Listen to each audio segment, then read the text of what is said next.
Mga idol, nag-iba naman kami ng rota ngayon. Dati puro Antipolo kami, Rizal. Ngayon, dito naman kami sa Malabon. Ayan o.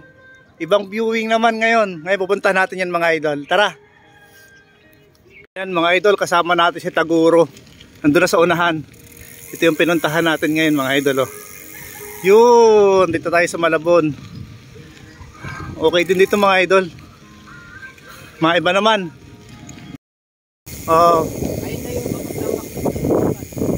Oo nga, ano, lawak nga ito, no? Gagawing airport to dapat, tol. Pero itutuloy ba?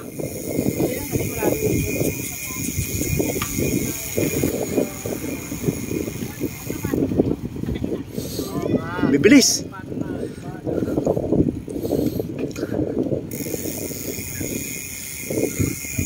Yan guys, oh. Ay, nag-ano sila lang isda. Anong tawag dito sa amin? Nagbabasnig ba? Iwan ko lang, nakalimutan ko na kasi ang tagal ko nang nakakano sa amin sa dagat eh. Basnig yata yan. Yan guys, oh. Wow, ang ganda. Para kami nasa Quezon Province. Guys, kapag kayo walang ensayo tapos niyaya kayo ng mga tropa yung Taguro kagaya nito, kasama ko, budol. Binudol ako mga idol. Pagod. Ang hirap talaga pag may kasama kang Taguro. Dito tayo guys sa Mega Dike. Mega Dike, di ba tol? Mega Dike tol. First time kong nakarating dito, dinala ako ni Taguro. Kasi nung nakaraan, nagpunta siya sa dito. Mag-isa nakita ko sa post niya. Yan. Eh sabi ko, maiba naman kasi puro kami ano eh, Antipolo eh, ahon. Yan.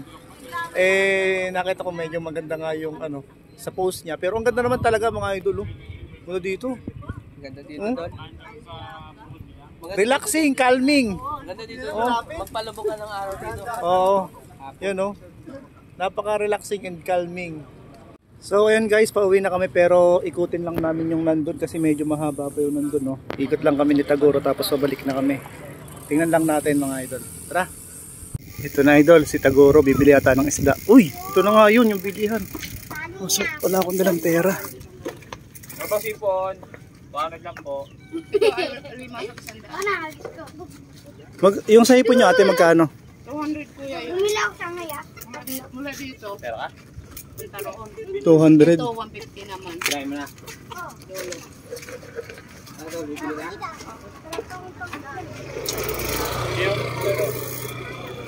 200. Ha? Ano tol tawag dyan? Ay mo sa liwaya, nipon. Mantis yung dagat. Mga bagong huli yan kuya. Oo nga, gumagalaw po. Ito 100 lang lahat. 200. Woo! Ganda.